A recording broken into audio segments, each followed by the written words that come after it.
Oke, bismillahirrahmanirrahim. Assalamualaikum warahmatullahi wabarakatuh. Halo teman-teman semua, kami dari kelompok 6 ingin menjelaskan mengenai analisis manajemen strategi dari PT Goto Gojek Tokopedia Terbuka. Deskripsi perusahaan PT Goto Gojek Tokopedia Tbk atau Goto Group.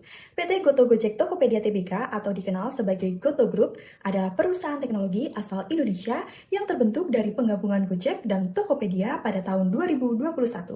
Perusahaan ini merupakan salah satu ekosistem digital terbesar di Asia Tenggara yang mengintegrasikan layanan on-demand atau Gojek, e-commerce atau Tokopedia, dan layanan keuangan digital atau Goto Finansial dalam satu platform terpadu.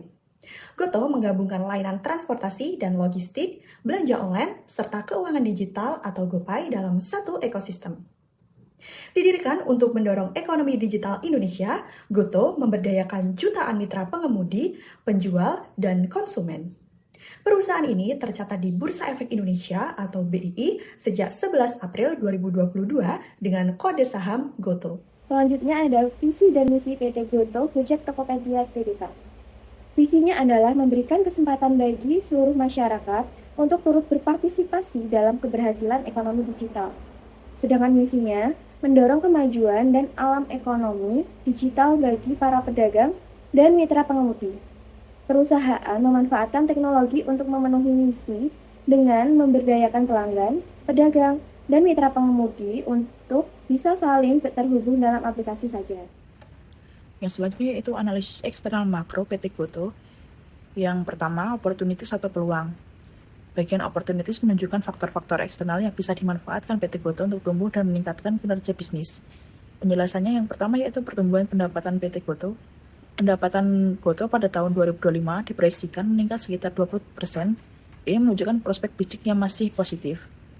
Yang selanjutnya yaitu layanan fintech Goto, GoPay, dan Goto Finansial. Layanan keuangan digital Goto menunjukkan pertumbuhan signifikan dan sudah mencatatkan EBITDA positif, artinya bisa mulai lebih sehat. Yang selanjutnya yaitu pasar e-commerce Indonesia masih besar.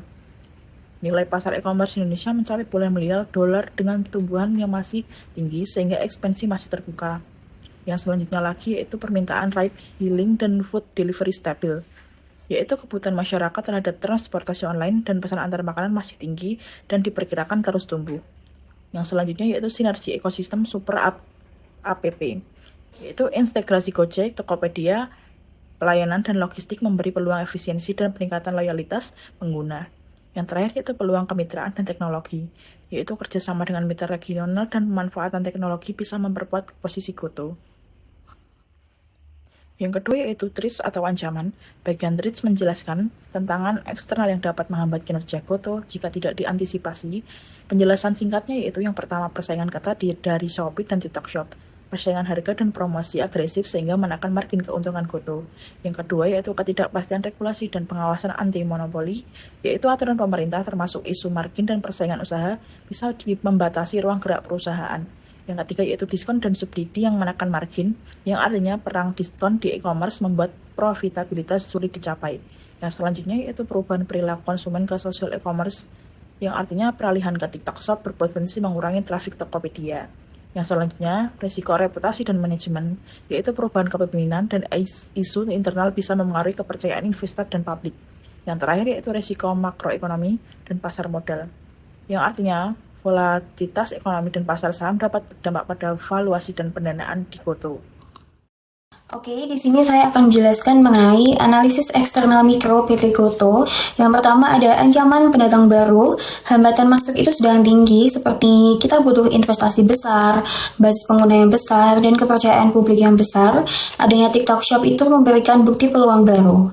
Yang kedua, kekuatan pemasok. Pemasok utama kita dari driver, merchant, vendor cloud seperti Google Cloud dan AWS. Selanjutnya ada daya tawar Goto yang tinggi, namun biaya infrastruktur tentunya akan lebih besar. Yang ketiga, kekuatan pembeli. Pengguna itu sensitif terhadap harga dan mudah berpindah ke contohnya ke Grab, Shopee, dan TikTok.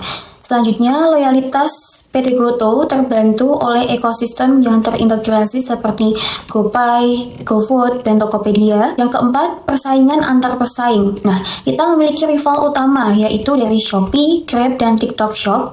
Kita berfokus pada promo, pengiriman cepat, dan pembayaran digital. untuk menanggulangi rival tersebut, serta kita memiliki GTV e-commerce GoTo 2024 yang memiliki pendapatan 705 triliun. Yang kelima, dan yang terakhir, ancaman produk substitusi, kita memiliki alternatif atau produk substitusi yaitu toko offline, transportasi pribadi, serta social e-commerce. Selanjutnya, 47% pengguna online itu belanja lewat media sosial. Oke, di slide ini kita akan membahas mengenai analisis internal PT GoTo. Yang pertama kita membahas mengenai kekuatan manajemennya, struktur kepemimpinan yang visioner dan adaptif setelah merger dari Gojek dan Tokopedia. Yang kedua, jaringan mitra yang cukup luas, lebih dari 3 juta driver dan lebih dari 5,3 juta merchant. Selanjutnya, kekuatan dari marketingnya, brand awareness-nya sangat tinggi dengan Tokopedia mencatat 12 juta merchant. Basis pengguna besar mencapai 55 juta aktif tahun saat IPO. Selanjutnya, finance dan accounting. Pertumbuhan pendapatan kuat 2025 memiliki net revenue sebesar 4,328 triliun, lebih dari 23% dari tahun ke tahun. Akses pendanaan kuat dengan kas setara, yaitu 18,2 triliun per Juni 2025. Production dan operatingnya, yang pertama, skala operasinya tuh cukup besar dengan GTV inti mencapai 89,8 triliun, lebih dari 43% dari tahun ke tahun. Efisiensi meningkat, beban operasionalnya sehingga menurun sebesar 7,72% dari tahun per tahun selama 2025. Selanjutnya, di research and development-nya memiliki kekuatan yaitu peluncuran AI lokal, yaitu Sahabat AI dengan 70 miliar parameter yang mendukung bahasa daerah. Nah, inovasi vintage-nya seperti GoPay dan pinjaman konsumen tumbuh double digit dari tahun ke tahun. Manajemen informasinya memiliki ekosistem digital yang terintegrasi seperti on-demand dan e-commerce, logistik, serta pembayaran, yang memiliki volume GTV semester 1 dari 2025 dari 297,43 triliun. Infrastruktur cloud yang lebih efisien melalui migrasi ke Alibaba dan Tencent Cloud dari Goto Company 2025. Oke, di sini saya akan jelaskan mengenai kelemahannya dari sisi manajemen. Tantangan integrasi budaya kerja itu masih ada, ditambah beban kerugian akumulatif sebesar 214,72 triliun per Juni 2025. Yang kedua, marketing masih tergantung pada promosi dan diskon yang menekan margin laba, tercermin dalam rugi bersih sebesar 580 miliar semester 1 per 2025. Selanjutnya, finance and accounting-nya belum konsisten mencetak laba, terlihat dari defisit akumulatif sebesar 214,72 triliun. Nah, product and operation-nya, kualitas layanannya belum rata di seluruh wilayah Indonesia. Nah, research and development atau R&D-nya masih tertinggal dibanding pemain global dalam pemanfaatan big data dan AI skala internasional. Yang terakhir, manajemen information atau MIS-nya, risiko keamanan dan data privacy pengguna masih menjadi tantangan utama di sektor digital PT GoTo. Selanjutnya saya akan menjelaskan tentang analisis SWOT dari PT GoTo. Yang pertama itu strength atau kekuatan. Yang pertama, jumlah penggunaan aktif bulanan GoTo naik 11% dibanding tahun sebelumnya. Yang kedua, jumlah transaksi di ekosistem GoTo meningkat 18% dalam 1 tahun. Yang ketiga, jumlah mitra driver mencapai lebih dari 2,6 juta meningkat 7%. Yang keempat, jumlah Menchart UMKM bertambah 14% dalam setahun. Yang kelima, penggunaan GoPay meningkat 22% setelah integrasi kris nasional.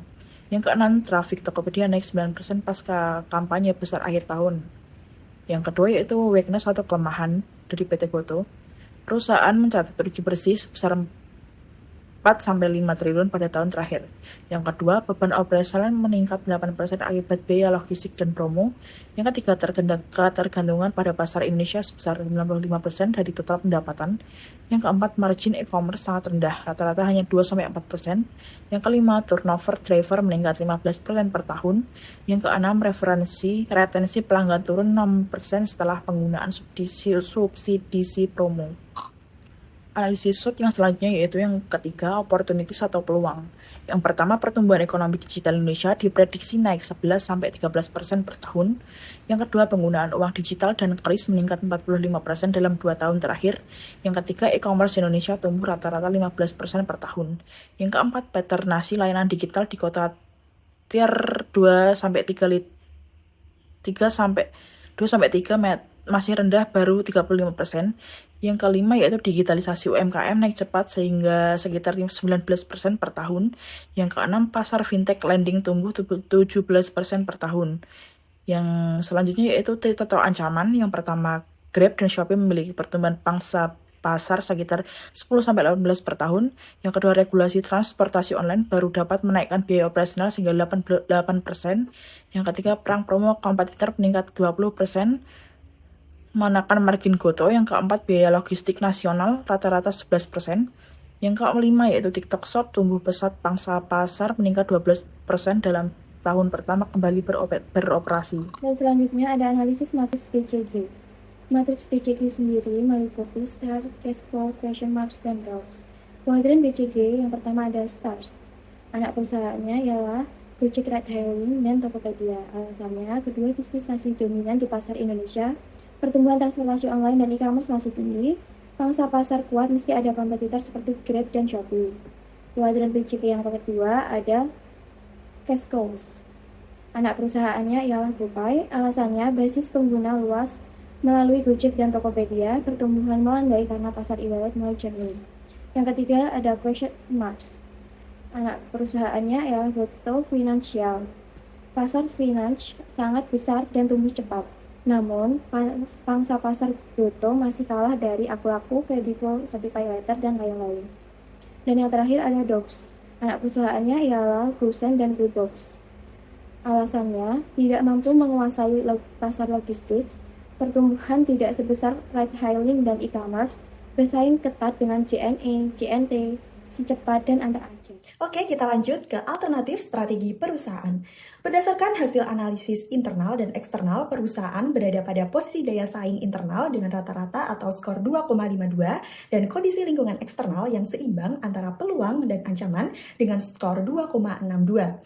Posisi ini menempatkan perusahaan pada kuadran strategi nomor 5 dalam matriks, yaitu area yang menekankan pada strategi stabilitas dan penguatan hubungan bisnis. Dalam kondisi seperti ini, perusahaan tidak berada dalam situasi yang terlalu menguntungkan ataupun terlalu tertekan. Sehingga strategi yang diambil harus berfokus pada menjaga kinerja, memperbaiki efisiensi, serta memperluas kolaborasi tanpa mengambil resiko ekspansi yang terlalu agresif.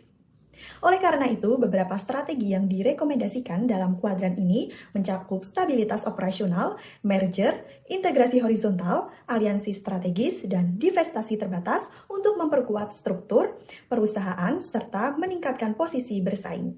Lanjut ke Grand Strategi Matrix PT Goto Gojek Tokopedia Tbk. Goto berada di kuadran 1 karena pasar digital Indonesia tumbuh sangat cepat, terutama pada e-commerce, ride-hailing, fintech, serta peluang digital banking dan pay later. Dari penjelasan teman-teman saya tadi, strategi yang terpilih dari PT Goto adalah integrasi horizontal. Karena suatu organisasi itu dapat memperoleh karakteristik monopoli di daerah tertentu atau wilayah tertentu. Ya, karena pembentukan Goto sendiri itu hasil dari merger Gojek dan Tokopedia. Hal itu merupakan contoh nyata dari integrasi horizontal karena bertujuan menciptakan entitas yang dominan. Kemudian yang kedua, itu suatu organisasi bersaing dalam industri yang berkembang. Ya, karena Goto itu beroperasi di industri teknologi, e-commerce, dan fintech, yang merupakan sektor dengan pertumbuhan yang cepat dan signifikan. Yang ketiga, itu peningkatan skala ekonomi itu memberikan keuntungan yang kompetitif. Ya, karena merger Gojek dan Tokopedia itu menciptakan skala ekonomi yang masif. Contohnya, biaya operasional dan pemasaran dapat disebar di seluruh ekosistem. Yang keempat, itu suatu organisasi memiliki modal SDM yang dibutuhkan. Ya, karena pasca merger, Goto itu memiliki modal dan SDM yang cukup untuk mengelola kompleksitas organisasi. Yang kelima itu pesaing mengalami kegagalan karena kurangnya keahlian manajerial. Ya, akuisisi itu sering dilakukan PT Gotoh karena perusahaan PT Gotoh yang mengakuisisi itu memiliki keunggulan finansial, teknologi atau manajerial yang baik dibandingkan pesaing. Oke teman-teman, jadi itu merupakan hasil diskusi dari kelompok kami mengenai analisis manajemen strategi dari PT Gotoh Gojek Tokopedia Terbuka. Semoga menambah pengetahuan kalian. Bila ada salah kata dari kelompok kami, mohon dimaafkan. Wassalamualaikum warahmatullahi wabarakatuh.